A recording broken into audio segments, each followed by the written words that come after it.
Welcome to the Glytamins audio presentation.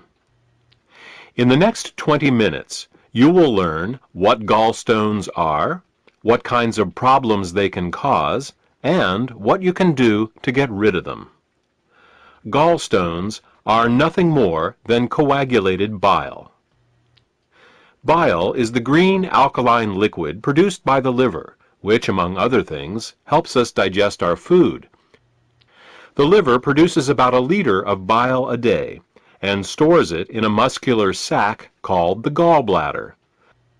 The gallbladder then squirts this bile down a tube called the common bile duct into the small intestines to mix with the food that comes from the stomach. Well, that's what's supposed to happen. Unfortunately, with nutritional deficiencies and exposure to certain toxins, bile can thicken and form what is known as biliary sludge. When this biliary sludge forms, it makes it very hard for the gallbladder to get the bile into the small intestines.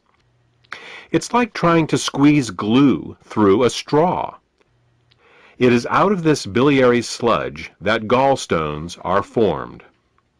Gallstones and biliary sludge disrupt the normal flow of bile, causing 3 different types of problems. The first set of problems is related to not getting enough bile into the intestines. The second set of problems occurs when toxins, unable to leave the body through the bile, back up and accumulate in the liver and the bloodstream.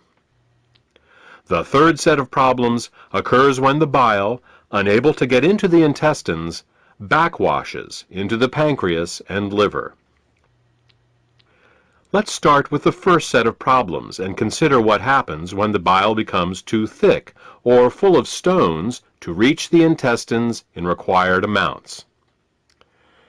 The first thing that bile does in the small intestine is to neutralize the acidity of the food coming out of the stomach. In order to disinfect and digest the food that we eat, the stomach secretes hydrochloric acid. Did you ever wonder why the stomach doesn't digest itself? It's because the stomach has a special mucus layer that protects it from this hydrochloric acid.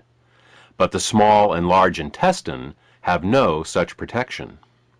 Instead, they rely on bile. Bile is a very alkaline substance, and when it comes into contact with the acidic food from the stomach, the acids are neutralized. If bile can't get into the small intestine in required amounts due to biliary sludge and gallstones, then stomach acids in the food are never fully neutralized. They can cause acid burns along the entire length of the small and large intestines, all 30+ feet of them. We experience this as indigestion, heartburn, ulcers, and all manner of digestive complaints. In essence, we are digesting our own intestines. The next thing that bile does in the intestine is to emulsify the fats and oils in the food that we eat. Emulsification is the process by which fats and oils are made water-soluble. To understand emulsification, think of soap. It's next to impossible to rinse grease off a dish with just plain water. But if you put a drop of soap on the dish, the grease washes right off. That's because soap is an emulsifier. It's what allows fats and oils to mix with water. Bile is the body's natural emulsifier, and it is what allows us to digest the fats and oils we eat. Without this emulsification process, essential fats, oils, and all the fat-soluble vitamins we eat become very difficult to absorb. Without adequate bile in the intestines, a person can end up suffering from malnutrition, regardless of the quality and/or quantity of the food that they eat. If eating fats and oils gives you indigestion, or if you have difficulty with food absorption, it could be due to biliary sludge or gallstones. The next thing that bile does in the intestines is to stimulate Peristalsis. Peristalsis is the rhythmic, wave-like motion of the intestinal muscles that moves the food through our digestive tract. If you don't get enough bile into your intestines, you're bound to be constipated, no matter how much fiber you eat.